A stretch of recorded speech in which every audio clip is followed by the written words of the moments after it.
Cette vidéo vous est présentée par la boutique de Diceall.com, les prix les plus bas sur vos jeux de société favoris.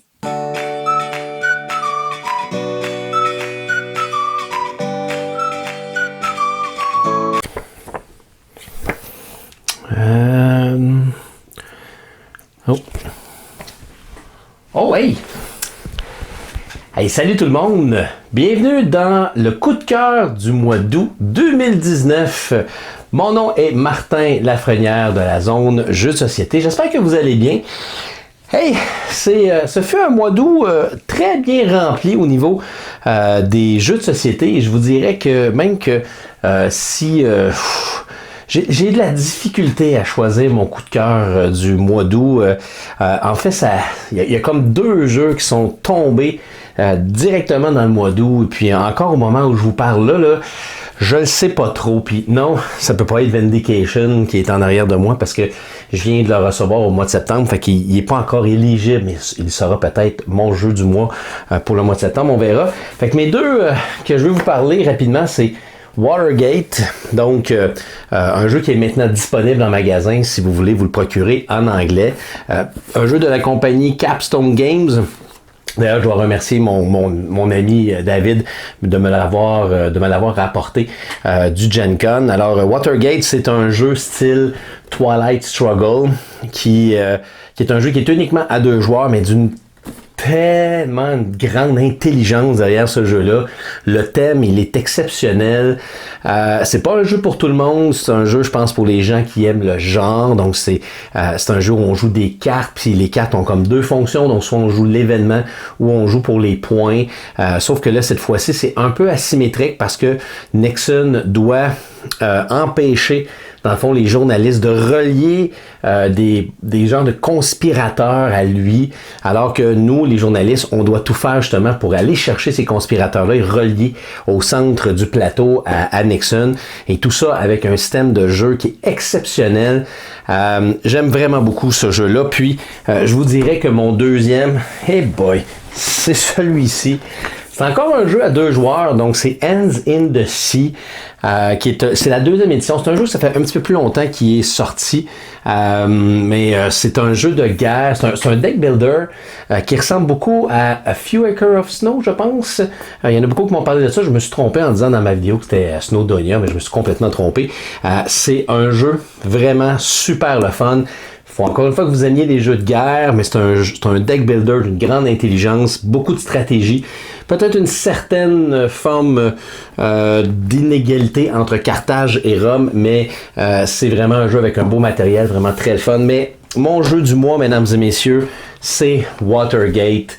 Petit jeu, coûte pas cher, exceptionnel, se joue à peu près une trentaine de minutes. Une fois qu'on a fini de jouer, on a envie d'en jouer une autre partie. Moi, il a remplacé Twilight Struggle, sans vouloir dire que Twilight Struggle n'est pas un bon jeu, mais je veux dire, celui-là l'a remplacé tout simplement parce qu'il est moins long, il est efficace, le thème, il est exceptionnel. Voilà, mesdames et messieurs, mon coup de cœur, Watergate pour le mois d'août. Je vous souhaite un magnifique mois de septembre. On se revoit très bientôt et on continue le coup de cœur du mois. Et bonjour à tous, de mon côté, mon coup de cœur pour le mois de août 2019, c'est le jeu Ganties, Gant, je sais pas trop comment le prononcer, je pense que c'est Ganties, en tout cas, peu importe. Un jeu de Stephen Ritholtz qui est un jeu de un peu de civilisation dans lequel on va augmenter notre population, recruter de la population. Donc, il y a différents types de personnes, des prêtres, des guerriers, des scribes, potiers, je pense, un artisan, citadin ou quelque chose comme ça. Donc, on a 6 types de différents dans notre population et cette population-là va nous permettre de construire des bâtiments qui vont nous apporter des points de victoire. Il y a aussi des petits bâtiments, des petites maisons, ouais, je pense que c'est des campements ou quelque chose comme ça. Ce sont des villes, des city tokens, donc des villes qu'on va construire sur le plateau de jeu qui vont nous apporter des bonus récurrents à chaque fin de ronde. Donc ça, c'est un aspect intéressant aussi dans le jeu qui va nous permettre donc d'avoir des bonus récurrents. Il y a aussi un aspect intéressant de sélection de petites tuiles qu'on va placer sur notre plateau personnel et avec des sabliers qui vont couvrir certains nombres de cases, dépendant du nombre de sabliers qui sont sur les actions qu'on choisit. Et cette piste-là nous indique un peu combien d'actions qu'on va être capable de faire dans une ronde. Donc, c'est pas la même chose pour chacun des joueurs, dépendant qu'est-ce qu'on prend comme tuile. Et aussi, on peut débloquer des nouvelles cases au cours de la partie de différentes façons avec différentes cartes. Il y en a qui se débloquent aussi plus on avance dans la partie. Donc, il y a un aspect très stratégique de gestion de notre temps, gestion de nos actions qui est vraiment très intéressant dans le jeu. Je pense que ça fait la force du jeu de bien optimiser. On peut aussi décider de placer 2 sabliers sur la même case. Par contre, il y en a un qui va rester pour le round suivant, donc ça nous bloque une case pour le round suivant, mais ça nous aide peut-être pour ce round-là à faire plus d'actions.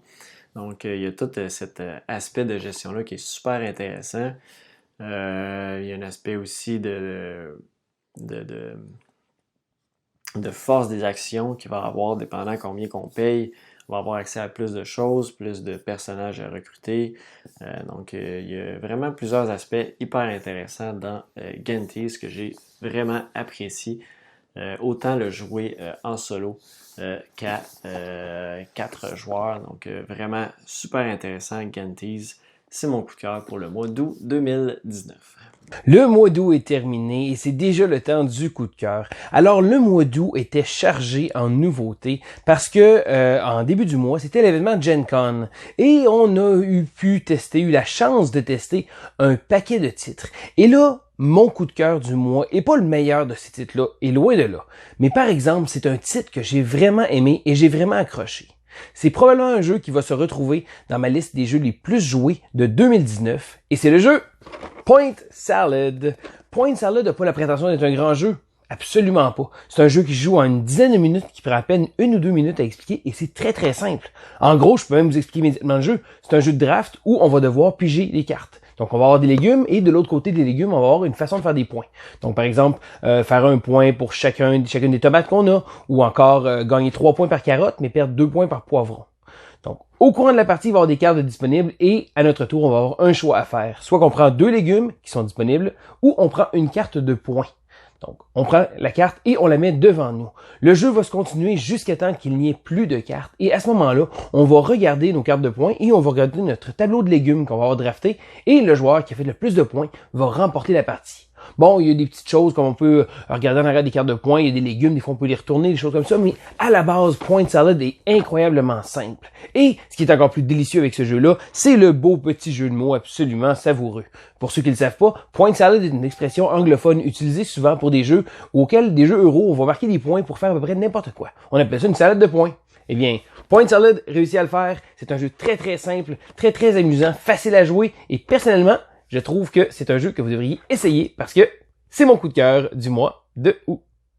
Hey, salut la gang, c'est JP pour l'école du jeu et aujourd'hui je suis là pour vous faire part de mon coup de cœur du mois de août 2019. Et au mois d'août, il y avait d'excellents jeux auxquels j'ai eu l'occasion de jouer. Il y avait entre autres Empires of the Void 2 qui est certainement l'un de mes jeux préférés de Ryan Laukat. Il y avait également la dernière boîte de Unlock, la 6e boîte qui est probablement la meilleure, sinon la 2e meilleure auquel j'ai eu l'occasion de jouer.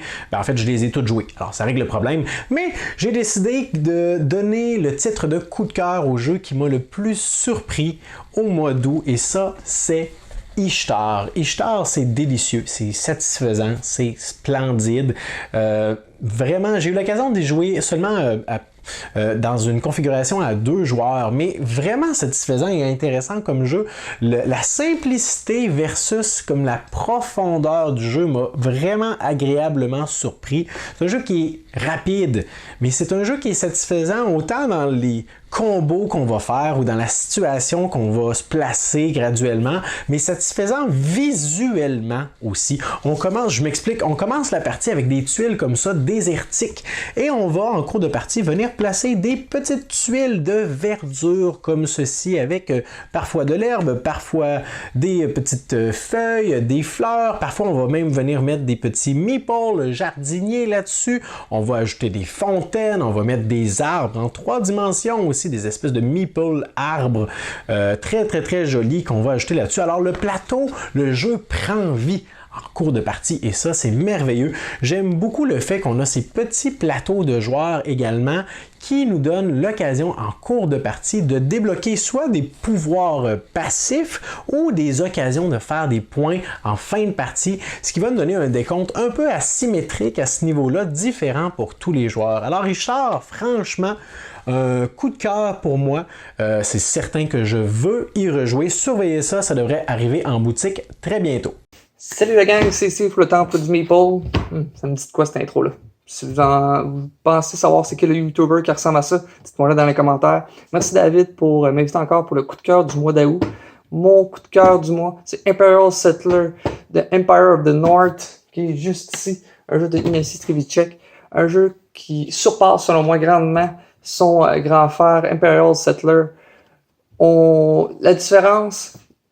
le gros point positif, il y a 6 personnages dans le jeu, les 6 personnages sont super bien balancés et ont une manière de jouer complètement différente, chacun entre eux autres. Aussi, il y a un petit plateau où est-ce qu'on peut aller voyager avec un bateau, avec une action qui s'appelle Sail. On va pouvoir piller des villages ou tout simplement les conquérir. Dans les 6 clans, comme je vous dis, sont très bien balancés comparativement à Imperial Settler.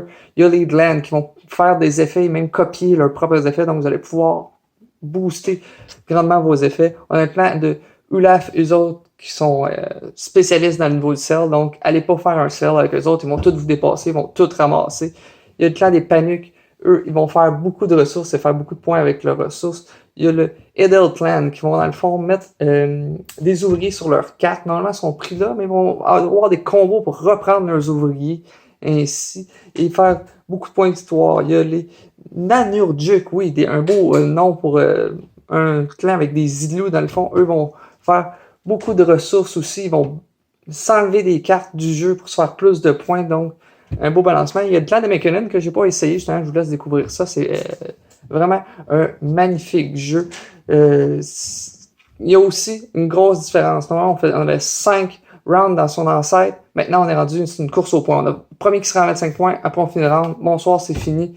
Le jeu dure quand même 1h à 1h30, dépendant, parce qu'après, il y a tous les bonus de fin de partie. Donc, un jeu super fantastique et frénétique. Je lui donne même une note, je le dis tout de suite, 9.5 sur 10. Un jeu complètement fantastique. Merci.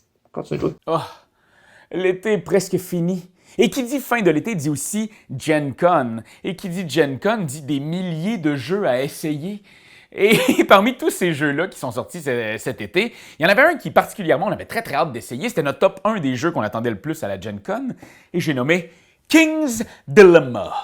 Et vraiment, c'est un jeu très intriguant parce qu'on est tous contre, mais il faut pas que le royaume chie parce que s'il chie, la partie finit. Puis on veut des fois pas que la partie finisse, fait qu'on est comme à essayer de prendre des décisions ensemble pour faire continuer la game.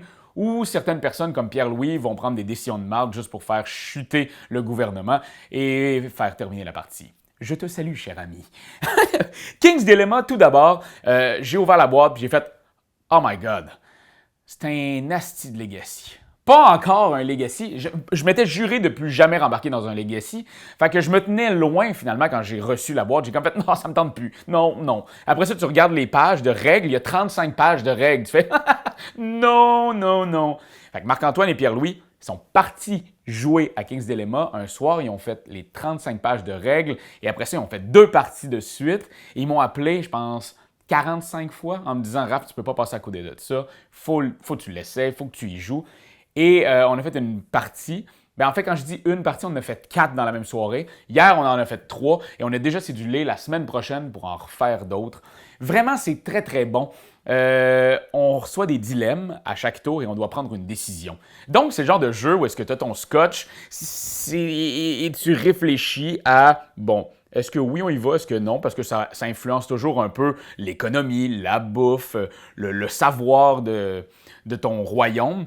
Fait que tu es tout le temps en train de prendre des décisions pour aider ton objectif personnel, mais aussi pour faire chier les autres, peut-être. Et il y a aussi cette histoire-là, c'est très, très bien écrit. Donc, tu as envie de savoir qu'est-ce qui se passe plus loin.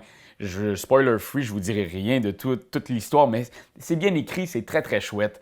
Vraiment, un petit jeu qui m'a rebuté dès le début, post le fait qu'il m'avait vraiment intéressé. Donc, il m'a vraiment intéressé, il m'a rebuté, et c'est devenu comme une drogue. J'ai très, très hâte d'y rejouer. J'ai hâte aussi d'arriver à la fin, parce que présentement, j'ai aucune idée si ça va bien ou pas. Parce que tu gagnes des prestiges, tu gagnes des craves, mais on ne sait pas qu'est-ce qui est quoi. On ne sait pas si à la fin, ça va bien aller ou pas. Alors, je souhaite que tout ça aille très très bien plus tard et que je remporte ma partie de King's Dilemma. Et je vous dis, essayez-le si vous êtes intrigué. C'est un jeu qui se binge play. Une fois que tu as joué ta première partie, tu as envie d'en jouer 17 autres. Ça se joue entre 10 et 1 heure, 10 minutes et 1 heure. J'ai eu des games de 10 minutes, là. 2 dilemmes, ça a chié le gouvernement.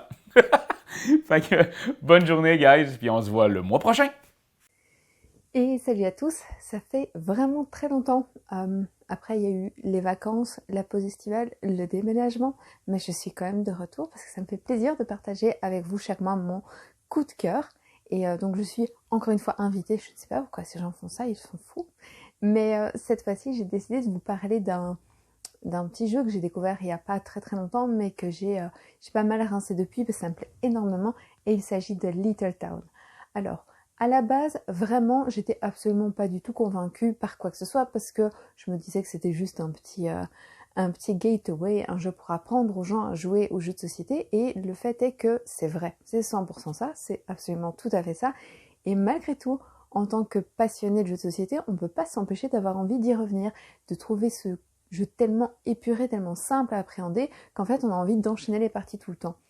Pour ceux qui ne connaissent pas, le principe, c'est bien simple. On va essayer de marquer un maximum de points de victoire. Et pour marquer des points de victoire, il va falloir faire des points grâce à des bâtiments. Donc il y a un jeu qui va être à la fois de placement de tuiles et de placement d'ouvriers. Donc c'est assez bien mixé.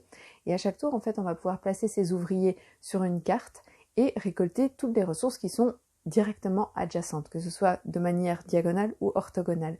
Et une fois qu'on a des ressources, on va pouvoir les utiliser pour acheter des bâtiments, mais surtout aussi pour nourrir ses ouvriers, parce que quand on nourrit pas ses ouvriers entre chaque manche, on perd des points de victoire. Donc c'est très malin, parce qu'il va falloir chaque fois choisir de dépenser ses ressources intelligemment, de pouvoir placer des bâtiments au bon endroit, et surtout de réussir à placer ses ouvriers au bon endroit aussi, avant que les autres ne piquent la place, comme dans tous les placements d'ouvriers classiques. Mais voilà, en plus il y a ce côté construction de bâtiments et placement de tuiles qui est très malin. Et donc c'est des parties qui sont très courtes, c'est une trentaine de minutes à tout casser. Allez, mettons 45 pour apprendre à jouer, mais c'est très épuré, c'est très simple et c'est vachement agréable.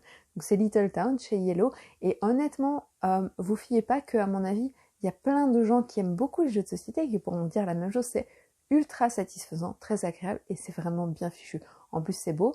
Et c'est tellement simple que vous arriverez facilement à avoir vos amis qui sont pas fans des jeux qui durent trop longtemps, mais qui sont quand même ok de se friter un peu sur une expérience comme celle-là. Donc c'est très très bon. Voilà, c'est tout pour moi. Je vous fais des bisous et à la prochaine. Salut! Semble-t-il qu'il faut que je me trouve un coup de cœur pour le mois d'août, ce qui est très difficile, parce que j'ai joué à beaucoup de jeux au mois d'août. Qu'est-ce que ça pourrait être? Peut-être Aeon's End de New Age, la nouvelle boîte d'Aeon's End, ça pourrait être une de mes nouvelles extensions de Mythic Battle. On voit que j'en ai reçu plusieurs grosses boîtes.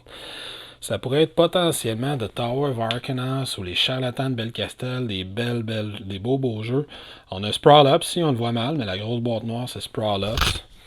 Qu'est-ce qu'on a d'autre qu'on aurait pu essayer au mois d'août? Ben, tu sais, si j'avais reçu le jeu au complet, ça aurait peut-être pu être ce jeu-là. Je vous le nomme même pas, on en reparlera plus tard, mais j'ai pas reçu le jeu au complet, ça sera pas ça. Peut-être de Ultimate Edition, The Warriors, Edge of Darkness, Skull Tales, Dire Wild, tous des jeux qu'on a essayé récemment. Boss, qu'on a essayé ça, Nocturion, bon petit worker placement avec des dés. On a ici le Cthulhu, le deck building game, un jeu particulier, c'est pas pesé. On a ici Set a Watch, qu'on a essayé au mois d'août aussi.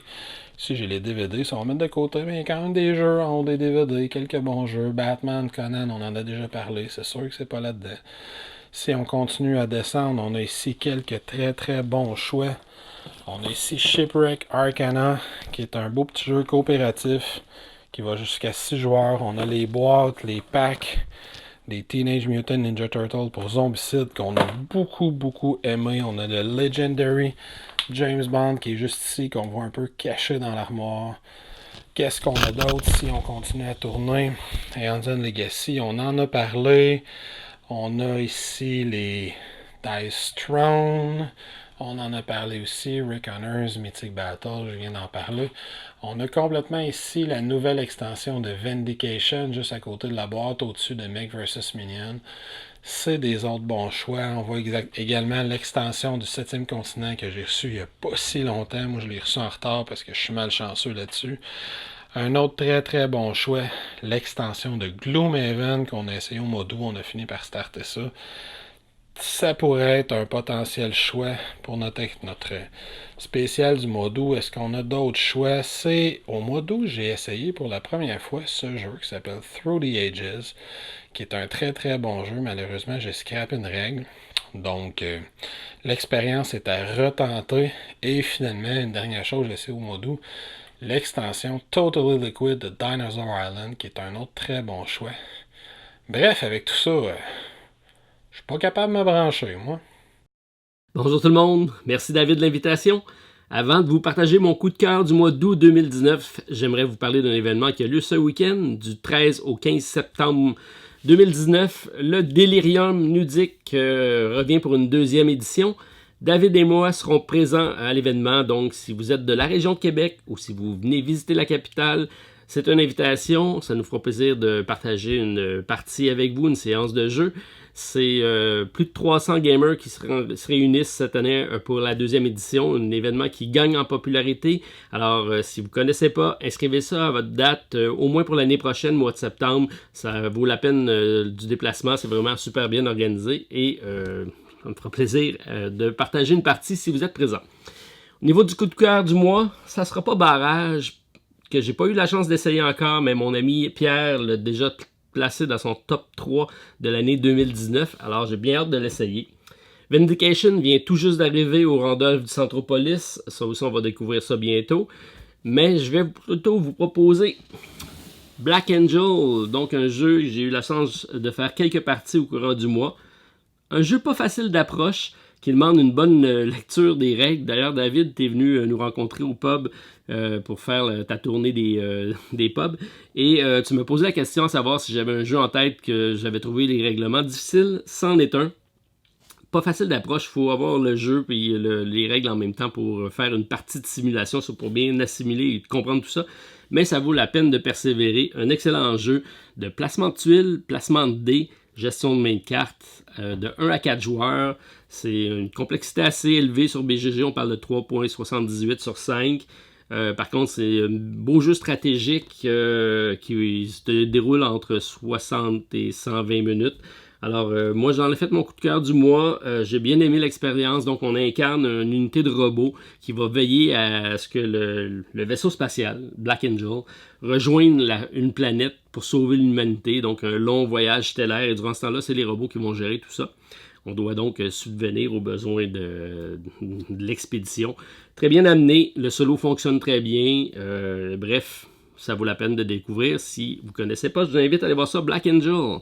Alors, c'était ma suggestion. On se revoit le mois prochain pour un autre coup de cœur. Salut! Salut les gamers! Pour ma part, pour mon coup de cœur du mois d'août 2019, ça a été vraiment ridicule de faire mon choix. J'ai testé tellement de nouveaux jeux avec tout ce qu'on a ramené du Gen Con, dont certains qui étaient des excellents jeux. Donc ça a été probablement un des mois les plus difficiles à prendre une décision, mais j'avais beaucoup d'attentes envers un de ces jeux-là. Et ironiquement, c'est même pas un jeu que j'ai ramené de Gen Con, donc c'est un jeu que j'avais backé sur Kickstarter il y a quand même un certain temps et qui est arrivé à peu près en même temps, en fait quelques jours après le retour du Gen Con. Il y a quand même des gens qui avaient accès à ce jeu-là au Gen Con, et c'est l'énorme boîte de Edge of Darkness. On attend un peu, finalement. On a constaté précédemment que j'avais aucune idée c'était quoi mon coup de cœur. Là, en attendant le professeur Board Game parler de cet excellent jeu que j'ai ramené de Gen Con, je me penche de son choix. Je suis tout à fait d'accord avec lui. Edge of Darkness, quel bon choix de coup de cœur pour le mois d'août. Donc, professeur, qu'est-ce que c'est un petit peu rapidement? Edge of Darkness, un jeu qui utilise le card crafting system qu'on avait testé dans Mystic Vale avec des sleeves et des avancements qu'on pouvait mettre dans les cartes. Heroes dans une petite mesure aussi. Exactement. On va avoir un concept assez intriguant de deck building commun, donc qui est assez rare. Donc, on représente dans le fond les guildes d'une ville et la ville va avoir un deck qui représente un peu les habitants de cette ville-là qu'on va pouvoir jouer.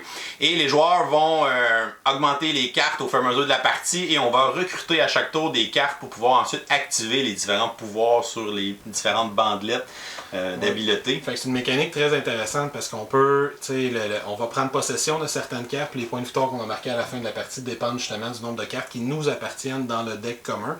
Mais il n'y a rien qui m'empêche pendant la phase de recrutement de cartes, parce que c'est pas un deck building où on pige des cartes au hasard, on les recrute dans une piste de la rue qui est disponible, dans la rue qui est disponible. Puis il n'y a rien qui m'empêche de recruter des cartes qui appartiennent à un adversaire qui sont extrêmement puissantes. Mais faut que tu me payes l'argent. J'aurai à payer cet adversaire pour utiliser chacune des parties de sa carte, pas juste $1 pour toute la carte, mais $1 par tiers de la carte que je veux utiliser. Fait que cette mécanique-là, c'est vraiment super intéressant. Puis en plus, quand j'utilise la carte d'un adversaire, ben, je lui redonne. Fait qu'il va la piger de façon automatique à son prochain tour. Fait que c'est un pensez-y bien, si je utilise sa carte puissante, ça veut aussi dire qu'il va la revoir automatiquement à son prochain tour. J'ai été vraiment surpris par le niveau d'interactivité entre les joueurs dans ce jeu-là. Toute la dynamique de, ok, je contrôle telle carte, ok, je vais utiliser une carte d'un autre joueur, ou les monstres aussi de la manière que ça fonctionne. Donc il y a des monstres qui vont attaquer les joueurs, on va piger des cubes au hasard, on va lancer ça dans une tour. Ça me fait penser un peu à Clank, ce petit bout-là, avec les cubes dans le sac puis le dragon. C'est le fun comment les monstres progressent, parce qu'au fur et à mesure qu'on améliore nos propres cartes, ben, les monstres, c'est des cartes qui sont pigées au hasard dans le deck commun puis qui sont tournées de côté. Puis chaque amélioration du jeu a un monstre qui est imprimé de l'autre côté.